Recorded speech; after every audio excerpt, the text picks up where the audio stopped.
My sister and I fought our whole lives over the family inheritance. She once drove her car into me, sending me to the hospital at midnight. In return, I secretly pulled her oxygen tube. Just when our feud reached its peak, the family suddenly went bankrupt. We were forced to declare a truce and go our separate ways to survive. 15 years later, she has become a notorious female CEO in the business world. The first thing she did upon returning to the country was smash the art studio I relied on to make a living. She personally tore up the family portrait I painted, screaming for me to get out. Come out here and fight me again, you fan. The debt from back then hasn't been settled yet. What are you doing playing the hermit? Didn't you treat these paintings like treasures? If you don't show your face, I'll burn them all. I swung my fist at her in rage, but my hand passed straight through her body. Stunned for a long time, I suddenly realized I had died 3 years ago. These paintings were the things I left behind for her, the final gift I left for this world. This time, Yeshia returned with a massive display of power. Reporters and press crowded around her, leaving no gaps. Business moguls scrambled to meet her, but she rejected every invitation, driving straight to my art studio. It's called a studio, but it's actually just the rooftop of a decaying old building. The building was so dilapidated it didn't even have an elevator. Yeshia climbed all the way up on foot, panting heavily. Her mouth never stopped cursing. Yefan, you're so cruel. To think you'd crawl into this filthy corner. Just you wait when I find you. I'll definitely break your remaining leg. Standing at a distance, I spat on the ground toward her. I hated that I couldn't rush over and claw her face. You only climbed up once and you can't take it? All these years, I had to drag this crippled leg up and down countless times. Suddenly, a loud noise cut through my memories. With a loud thud, Yeshia kicked open the studio door. She stood before the dust-filled room, frowning with utter disgust. Is this where you live? Ye fan, back then you wouldn't even sleep on a mattress worth less than 1 million RMB. How have you fallen this low? After speaking, she slumped down into my chair, breathing slightly hard. During our life and death struggle years ago, my leg was crippled, but Yeshia didn't fare much better. Brain damage from oxygen deprivation would haunt her for life. Her heart and lung functions also suffered serious issues. To survive a few more years, she intentionally spent an astronomical amount of money to hire a professional medical team to be on standby. Truly a bunch of useless trash. I rolled my eyes, looking coldly at Yeshia, as she ordered her subordinates to ransack my studio. Too bad those people were just like Yeshia. A bunch of useless trash. Even the chamber pot under the bed was dragged out, yet they found no trace of me. Yeshia looked around, kicked an empty pill bottle, and sneered. No wonder you're living in such misery. Turns out you got hooked on something you shouldn't have. Yi Fan, in this state. You still want to fight me for the inheritance? If the Ye family fortune fell into your hands, I wouldn't be able to rest in peace even if I died. As she said this, Yeshia's eyes suddenly darkened. She seemed to recall a distant memory, the origin of the hatred between us. When she stood up, she was surrounded by a bone-chilling coldness. She scanned the room coldly. Finally, her gaze stopped at the family photo in the center of the studio. After seeing my familiar face, Yeshia couldn't contain her rage any longer. She stepped forward quickly, violently ripped it down, and tore the portrait to shreds in an instant. Do you even deserve to hang a family photo? I told you, there's no place for you in the Yi family. I don't have a younger brother like you. In this life, I only have one brother, and that is Ye Haoxian. This name, unheard for so long, left me momentarily stunned. Yeshia still wasn't satisfied. She screamed for me to get out and fight her, but the studio remained silent with no one to answer. She pulled out a lighter and flicked it, the flame waving threateningly. Yi Fan, you coward, you dare to do it, but not face the consequences. What's the point of hiding like a rat? I'm telling you, if I don't crush you in this life, I swear I won't let it go. If you still refuse to show your face, I'll take all the trash paintings in this room and burn every single one. As she finished her sentence, from a secret compartment behind the family photo, a videotape suddenly fell out. At the same time, my voice rang out from a recorder in the corner. Yeshia, if you dare touch my paintings, I won't let you off even as a ghost. Yeshia paused for a moment, then stomped on my recorder. You think these cheap tricks can scare me? Ye Fan, you really haven't improved at all.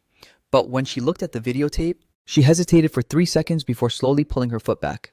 Let's see, what kind of tricks you're playing now? The screen lit up, revealing my pale face. The moment she saw me, Yeshia knit her brows in disgust, but the me in the video flashed a bright smile. Yeshia, it's been so many years. Why are you still alive? What a real shame. But don't get smug too soon. I've prepared a big gift for you. Wait until you finish watching, then you can go die. The scene shifted to a bedroom. I was bending over, arranging paintings. Beneath my baggy cloak, my skeletal skin and bone arms were visible, covered in needle marks. I picked up the family portrait at the top and held it up to the camera. This painting is of our family of four. I was holding Yeshia's hand, smiling shyly but happily. July 8th, 2013. The day before I was brought home. The police had busted a major case and arrested my foster parents. They said that old couple who beat and cursed me daily weren't my biological parents, but the ones who kidnapped me. They were the culprits who ruined my life.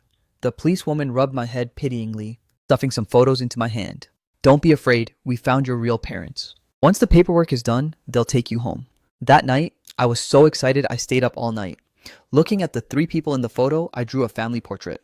In my imagination, there was a gentle mother, a tall father, and an older sister who would protect me and grow up with me. But when I actually returned to that house, I discovered there was already a family photo there. That photo looked exactly like what I had imagined, except there was no place for me. Father looked at me awkwardly and explained, "After you went missing. Your mother was so grief-stricken, she became bedridden. We had no choice but to go to the orphanage and adopt a boy around your age." Mother also hugged me, crying as she spoke. "It's okay, Yefan. You and Haoshin are both my sons. This is a compensation from God. From now on, our family will never be apart." My parents found a psychologist for me and contacted the best plastic surgery clinic to perform scar removal surgery. Ye Haochin was naturally sensitive. He was the first to discover the lash marks on my back and my broken teeth. After learning they were from my foster parents' beatings, he sobbed, holding my hand and calling out repeatedly, "Brother, I'm so sorry." Unexpectedly, there was no drama of fighting for affection or favoritism. Everyone in the house did their best to treat us both fairly. Whatever Ye Haotian had, I would have too. What Ye Haotian didn't have, my parents would get for me if I asked. Although I always felt an invisible distance, these days of being warm, fed, and loved made me feel very content. Watching this, Yeshia clenched her fists. "Ye Fan, I knew you were up to no good.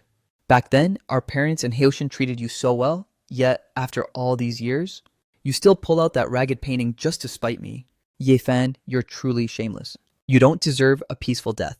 Saying this, Yeshia stood up in a rage, intending to smash the tape, but just before her fist landed, she suddenly froze. Because the me in the video held up a second painting. This one was of Ye Haochin. He lay there with his eyes closed, looking peaceful, surrounded by pure white lilies. The date on the painting was June 10th, 2015, the day Ye Haotian died. I had lived 2 peaceful, warm years in the Ye house. My broken teeth were replaced, my burns healed, and the old, tangled scars were slowly fading away. Just when I thought everything was going well, Ye Haochin committed suicide. Before he died, he left a suicide note. Every word was an apology to me.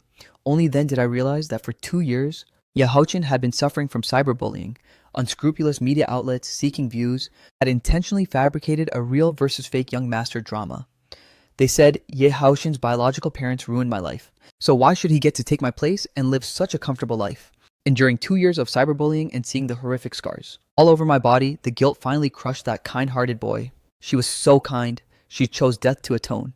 I remember a line in his suicide note that went like this: "When my books were torn to shreds, when dead rats appeared in my drawer, I thought about going home to talk to my parents and sister. But seeing you, I couldn't say a word. What I'm going through isn't even a fraction of what he suffered. I shouldn't burden my parents and sister anymore, let alone steal the affection that belongs to him." So, on a quiet night, Ye Haochin silently ended his own life. He really was too kind. Before he died, he left everything he had to me. Even fearing he might disturb everyone's rest, he didn't make a single sound. When morning came and mother saw Ye Haoshin's body, she broke down sobbing, her spirit completely shattered. Father's hair turned white too. After just one night, he looked like he had aged 10 years. As for Yeshia, she poured all her resentment onto me. She grabbed me by the hair, beat me until I collapsed before Ye Haochin's memorial photo, and kept questioning me. Why? Why did you do it? Haoshin was such a gentle and kind person. After you stepped foot into this house, he was always patient, always walking on eggshells. Why did you still push him to his death? I didn't know how to explain because I didn't understand why he committed suicide either. When I had 3 ribs broken and was locked in a pigsty, I never thought of death. When I resisted that old creep at the east end of the village and got my teeth knocked out, I never thought of death. Even when my foster parents starved me for 3 days and nights, I still caught rainwater to drink, caught rats to eat, and found every way to keep living. Yet, Ye Haochin was so scared by a dead rat that he committed suicide. Why? He should have stuffed that dead rat into the mouths of those people and torn them apart instead. But Yeshia wouldn't listen to a word. She was hell-bent on killing me to pay for Ye Haotian's life. In that critical moment, I kicked her in the stomach. From then on, we became sworn enemies. Those years of hardship forged in me a will to live stronger than most. To me, Being alive is the most important thing in the world. Whenever anyone threatens my life, I will resist without the slightest hesitation. Just like when my foster parents tried to beat me to death over a 1 billion dong bride price, I didn't hesitate to call the police and escape. I got out. Similarly, when Yeshia pushed me down the stairs, I didn't hesitate at all to secretly put rat poison in her food. Yeshia was taken to get her stomach pumped. On the way to the hospital to see her, father died in a car accident. Mother suffered another mental breakdown and grew more unstable. She had to be sent to a psychiatric hospital for treatment. The IA family was completely ruined from then on. Yeshia hated me to the bone. She said through gritted teeth, "Ye fan, just you wait. Once I inherit the Ye estate, I'll hire someone to kill you." I knew rich people could hire assassins, but I didn't want to die. I had no choice but to fight back. I fought until the Ye family went bankrupt and both Yeshia and I were left with nothing. After reading Ye Haoxin's words on Yeshia's cold face, a glimmer of warmth finally appeared. But I knew that warmth wasn't for me. Regardless, she finally sat down to watch the last painting. This painting was of me, a 28-year-old Ye fan hugging his 8-year-old self. The date was May 19th, 2022, the day I received my cancer diagnosis. Yeshia went abroad to make a living. Not long after, mother passed away from a severe illness. Before the end, she had a brief moment of clarity. She left the private savings she would kept for years to me and Yeshia, a sum of money enough for us to live without worries, along with a jewelry box she cherished most. She used her pale hand to stroke my cheek, smiling helplessly. "Ye fan, I know none of this was your fault. Promise me one last thing. Forgive your sister, okay?" I didn't answer then. After thinking for a long time, I finally decided to transfer the money to Yeshia. She needed funds to protect herself abroad. She had to live so she could keep fighting me. Watching this, Yeshia was stunned for a moment, speaking in disbelief. "That money was transferred by you?" Back then, I begged every relative and friend, but everyone avoided me like the plague. No one would lend me money. I thought... She was speechless regarding that money. After a long daze, her face darkened again. "Ye fan, don't think using this money can clear everything you owe me. If not for you, why would the Ye family have ended up destroyed?" I gave a mocking sneer and gestured around the Yeshia's head. "Who cares about your forgiveness? I just love mother too much. I loved her so much, I couldn't bear to let her things fall into anyone else's hands." As more time passed, I noticed many abnormal signs in my body. The pain kept me from sleeping, I vomited for no reason, and my hair fell out in clumps. Large bruises kept appearing on my body. I just thought it was a lingering effect from the beatings I took as a child, so I didn't care. Until one time while painting outdoors, I fainted by the roadside. After a passerby took me to the hospital, I found out I had cancer. The doctor looked at my collar, which had been washed until it frayed. The old woman sighed softly. "Late-stage stomach cancer. If you have money, you can receive maintenance treatment. If you don't, treatment doesn't have much meaning anymore." By then, Yeshia had achieved some success. She didn't lack money and could easily afford to prolong my life. I hesitated for a long time, but ultimately chose to delete her number. I stayed in the studio to paint this last piece. I didn't want to bow to her or admit defeat. My life was destined to be lonely. No family, no friends. Born with nothing, dying with nothing. Not bothering anyone is enough. Watching this, my voice rang out in the tape again. "Yeshia, when you see this tape, it means I'm no longer in this world. These words are what I'm leaving for you. It's also the final gift I have for you. Actually, there's one more thing at the bottom of my art box. It's a secret that only you can go and get." Yeshia was silent for a long time, then suddenly stood up. She dashed toward my bedroom.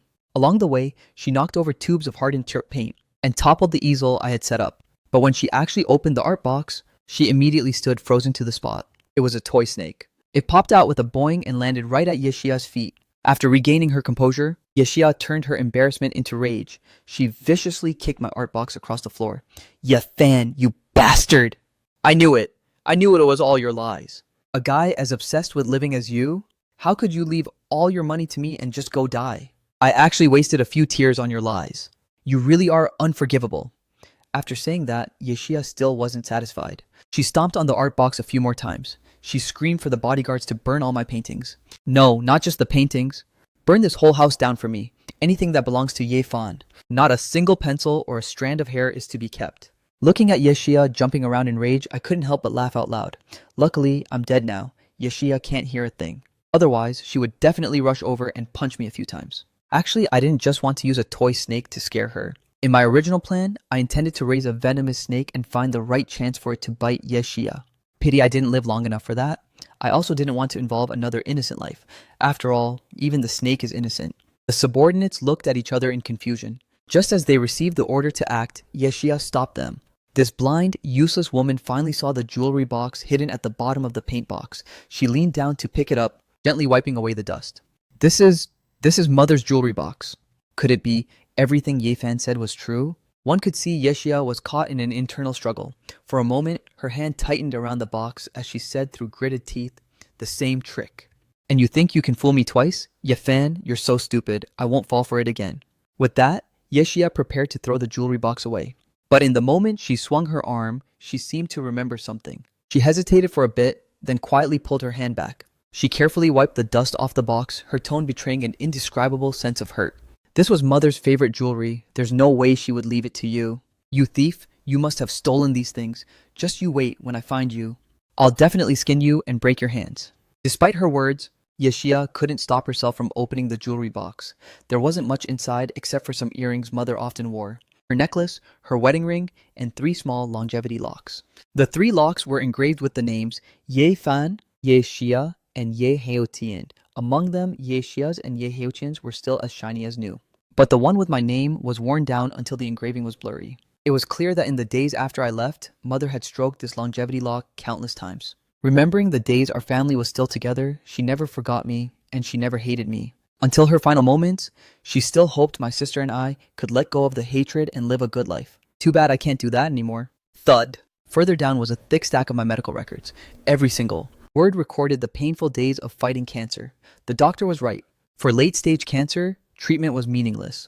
All the medicine and chemo were just to soothe the heart-wrenching pain. The little money I made from the studio was basically all poured into medical bills, but it was like a drop in the bucket.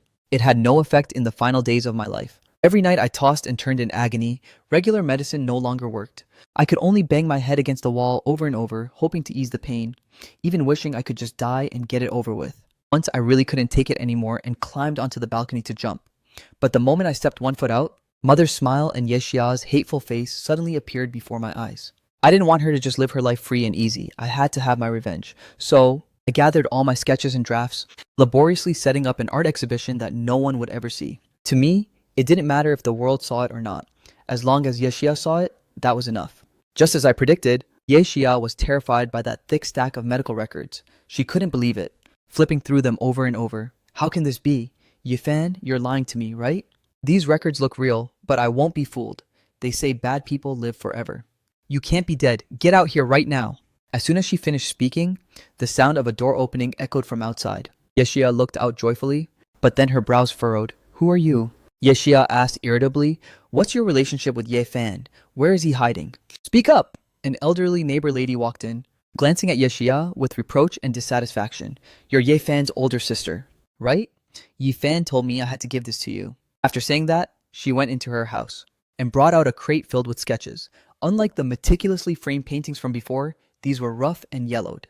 The brushstrokes were incredibly messy, but this rough, messy crate of sketches perfectly recorded my short life. The neighbor looked at Yeshia and sighed helplessly. I have to say, that boy Ye Fan was truly too pitiful to catch that disease at such a young age. When he first got the diagnosis, we neighbors discussed raising money for him.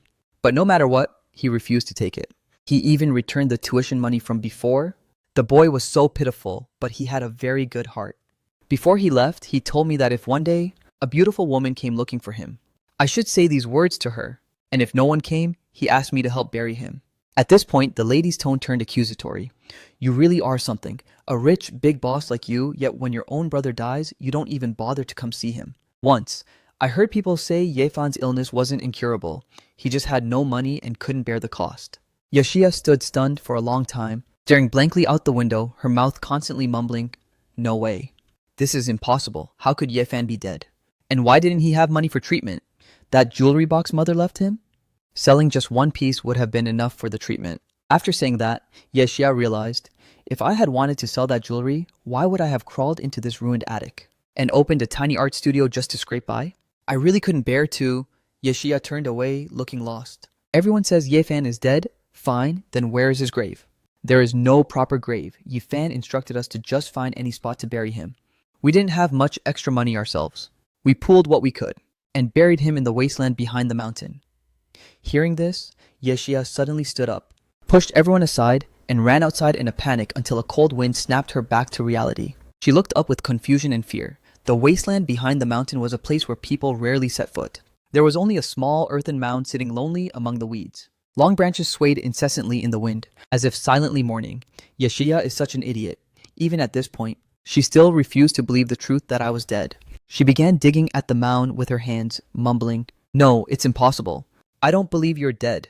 After all these years, we haven't even settled who won or lost. How can you be dead? Get up! Wake up, you bastard! Why did you leave me behind?" To die all alone? The bodyguards who followed intended to step in and help, but after seeing Yeshia's state, they all stood frozen in their tracks.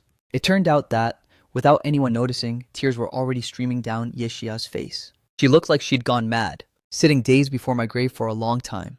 One moment she was crying, the next laughing, then pointing at my grave and cursing. Not until the sun began to set did she stumble to her feet. "Investigate for me. Find out everything Yefan went through these past years. I want every detail." The subordinate took the order and pointed to the crate of sketches. "And what should we do with these?" "Bring them to my house." After returning home, Yeshia, trembling, pulled out her lighter. Perhaps the recent shock was too much for her body to handle, or perhaps it was for some other reason, but she had to flick it several times before it lit. She tried to stay calm, but as she flipped open a painting, she burst into uncontrollable sobs. Finally, she remembered the distant truth she had buried in her heart. The year I went missing, I was 18. Shia was 12. A 12-year-old girl is at that mischievous age. While playing with friends, she discovered an abandoned playground. Fearing their parents would scold her, she dragged me along to explore with them. She played so hard she left me behind. By the time I woke up, my hands and feet were tied, and I was stuffed into a pitch-black car. The car rattled along for a long time to a household in the countryside. Here, there were no new clothes, no toy cars, no loving parents, and no sister to comfort me anymore. They called me Dog Egg. They said they only picked me up to make me work. I cried, they hit me. I was hungry, they hit me too. If I said I missed home, they hit me even harder. Gradually, I was beaten into a state of constant terror. I only knew how to work myself to death, cautiously trying to survive. Painting became the only outlet for my suffering.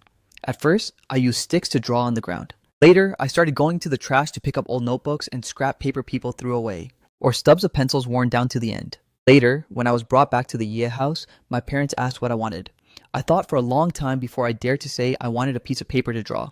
So, they gave me an entire art studio, so I could express the thoughts I couldn't speak, the things I craved but couldn't have. I drew them all on paper. In my final moments, I wanted to paint a complete family portrait. With me, with Sister Shia, with our parents, and with Ye Haochen too. But I truly had no strength left. My skeletal hands, nothing but skin and bones, could no longer hold a brush, no matter how hard I tried. I eventually just coughed up blood that soaked the paper. Years passed, and that bloodstain dried. That unfinished painting became the final work of my life. The paper, now yellowed, brought back all the memories. Buried deep in our hearts, we remembered the source of all the tragedy. It was actually Yeshia. After one shock after another, Yeshia couldn't take it anymore. She coughed up blood right onto the painting. The two bloodstains overlapped, creating a picture of sorrow and despair. The loud noise attracted the housekeeper from downstairs. Seeing Yeshia collapse on the floor, the maid was startled and rushed to help her up. "Miss, what's wrong? Are you feeling unwell again? I'll call Dr. Lee right now." "It's all because of that damn Yifan." Clearly from the same bloodline, yet he was so cruel to his own sister. Truly, heaven and earth won't tolerate him. Someone like him should have died sooner. If not for him, the Ye family wouldn't be in this state today. These words were things Yeshia had heard and even said a thousand times. But today, when they reached her ears, they were as piercing as a knife. Was the one who destroyed the Ye family really Yefan? No, it wasn't. It was herself. Yeshia's tears fell uncontrollably. Could it be? It wasn't like that? No, it wasn't his fault. The one at fault is me. It's because I was too busy playing that I lost Yefan. It's because I was afraid of being punished, that I didn't dare admit my mistake to our parents. That's why Yefan missed the golden window to be found. All these years, I've been lying to myself. As time passed, I actually forgot the past. I pinned all the blame on Yefan, forgetting the real culprit who destroyed our home. It was my forgotten memories. Through these paintings, surfacing once again before her eyes, she saw the beatings and abuse I endured for all those years. She saw the sorrow and helplessness in my heart. In those paintings, there was no resentment, only deep longing and a fierce will to survive. After saying these words, Yeshia seemed to have exhausted all her strength.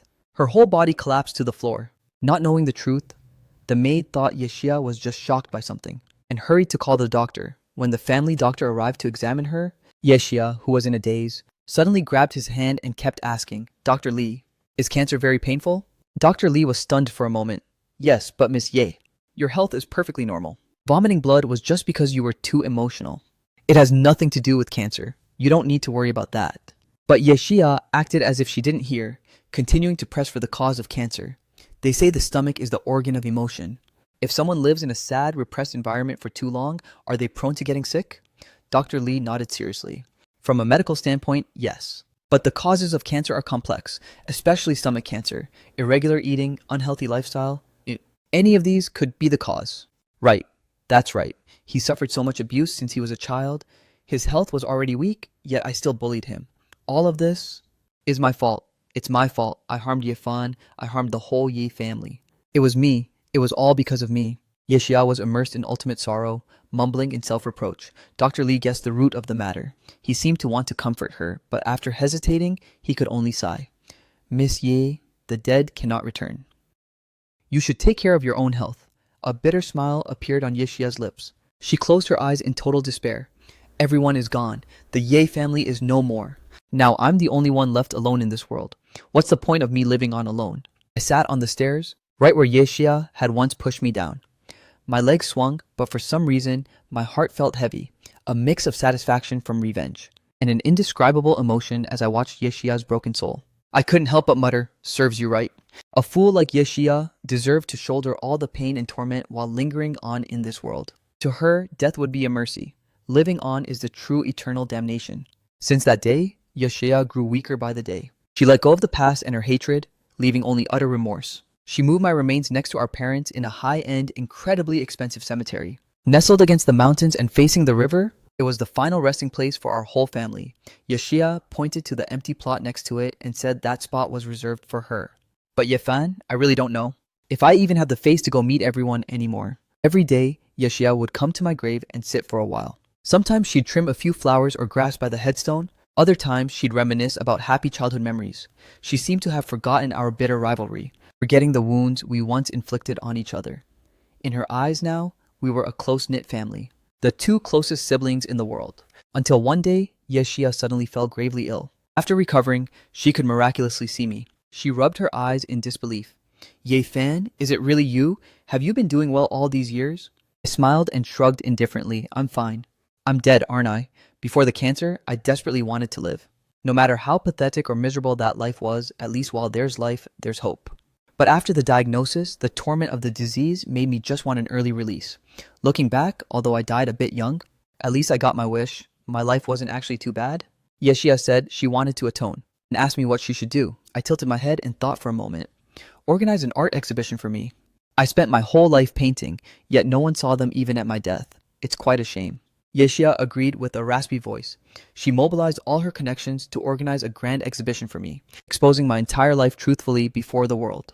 Public opinion was divided. Some felt sorry for the Ye family's tragic end, while others condemned Yeshia for being cold-blooded. But no matter how people judged her, she accepted it all without explanation or justification. She just endured in silence. On the day the exhibition ended, I asked her, "Yeshia, why have you become such a coward?" Yeshia was silent for a long time before telling me, "During that fever, I dreamed of Mom, Dad, and Haoshin. They scolded me, saying I shouldn't have bullied you. They also said you were still lingering in this world, refusing to reincarnate because you still have an obsession. Yefan, I don't know what your obsession is, but I want to atone. If you're still not satisfied, I can offer my death as an apology. I'll do anything. As long as you forgive me. My mother's dying wish was my obsession. She wanted me to forgive my sister, let go of the hate, and live well. I can't live anymore, but Yeshia can." Looking at the tears on the corners of Yeshia's eyes, I smiled from the bottom of my heart. "Live well. If you can, live my portion of life too." As I spoke, I felt my soul gradually fading away. I waved goodbye to Yeshia one last time, then walked away without looking back toward the infinite horizon.